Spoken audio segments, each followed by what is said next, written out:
Hey everyone, I hope you all had a fantastic holiday. I know I did. Some of you probably got a Nintendo Switch for this Christmas season, so today I want to share you guys a holiday buyer's guide for your brand new Nintendo Switch. Of course, the most essential thing of buying a new console are the games, and I want to share you guys two solo games I think you'll enjoy. First up is Super Mario Odyssey and The Legend of Zelda Breath of the Wild. I personally enjoy Super Mario Odyssey a little bit better. It's just plain fun.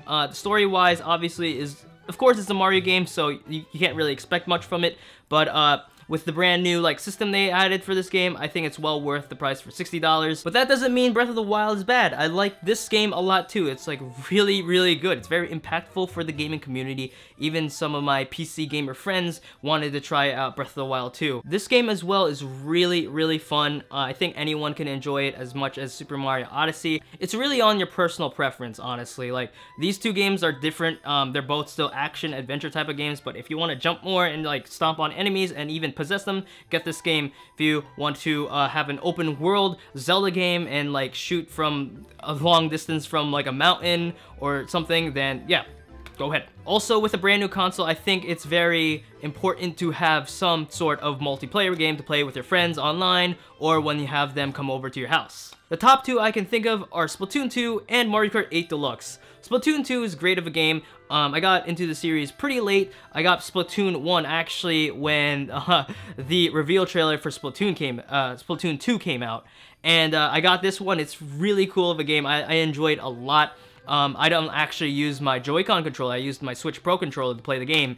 And there's always new weapons, there's new game modes, it's just all free, you don't have to pay extra. Mario Kart 8 Deluxe is also a classic. I mean, it's Mario Kart. If you haven't ever played a Mario Kart game, then I guess get this one.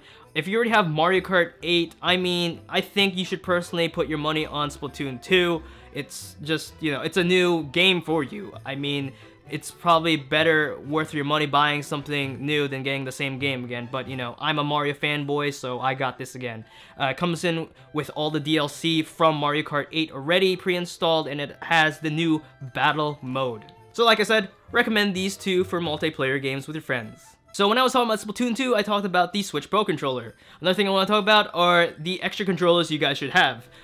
Personally, I think everyone should own a Switch Pro controller, especially if you're playing on the TV. It just has a much more immersive experience. It's a better way to play on your Switch, honestly, and it feels very comfortable. It is probably the second most comfortable controller I've ever used, next to the PlayStation 4 controller. And I enjoyed it a lot. It also has a built-in NFC reader and as well as gyroscope controls, so obviously you can aim for Splatoon 2, or if you want to use tilt controls for Mario Kart 8 Deluxe. Personally, well worth the money. If you guys want a cheaper alternative, here is PowerA's version of the Switch Pro controller.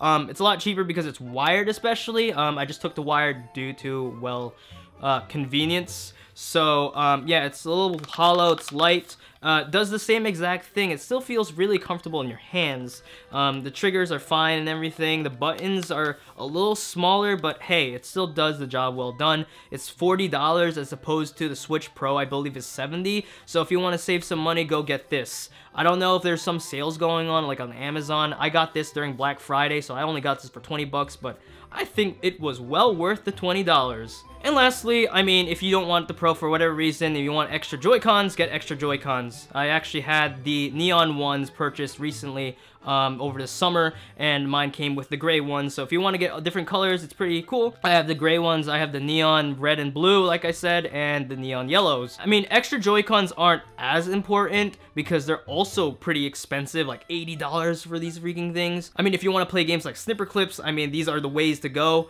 I had just more than enough to play with my friends last weekend. This is definitely more of a personal choice, especially if you want different colors, just to, I don't know, just have more colors. So some of you are probably thinking if you should invest money on a screen protector or a case. Personally, I think a case is the way to go. I'm never really a fan of screen protectors. If you just get some light case, I think it does the job well done, especially if you want to just put it in the backpack. Just put it in the backpack and you're fine. There's gonna be enough cushion to protect your Switch. You don't need anything really bulky if you just want something that's really convenient to carry. Mine I got actually from GameStop when I got Mario Kart 8 Deluxe launch day. It's really simple. It has a mesh pocket here with a zipper. You could place in your games here if you really want to. Inside over here is where you put your Switch, and it's even shaped correctly so it can fit. And also, these black boxes here are just like where you could keep your games too, and extra micro SD cards. So all you gotta do is take your Switch, put it in. There's also a little strap, so I put this down and strap that, and you're good. See, I can even do this all day and it won't fall out.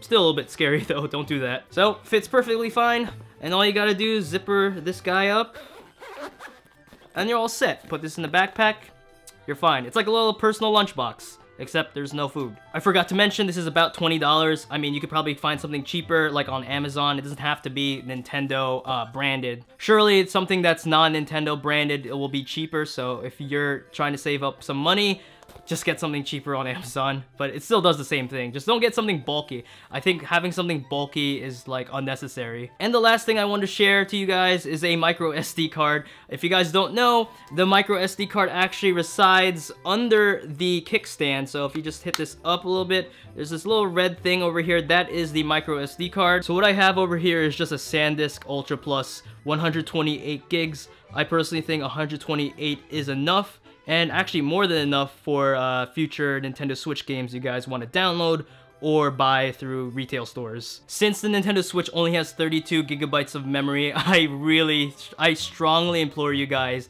to get some sort of micro SD card storage just to save your extra games. I mean, you're probably gonna have a big library in 2018, so it's better to have more storage than none. So that's it for today's video. I hope you guys enjoyed my holiday buyer's guide for your brand new Nintendo Switch. Now, I didn't get all of these things at once. Obviously, through time, I decided, oh hey, I should invest money on a Pro Controller, or I should get a multiplayer game, or heck, even a micro SD card. I got that actually just recently at Black Friday for about $25, so if you could get like a deal like that, then it's great. So guys, if you thought today's video was helpful, be sure to leave a like and comment below what accessories and games you guys already have or what you guys will get in the future. So thanks so much for watching, and I'll catch you all in the next video.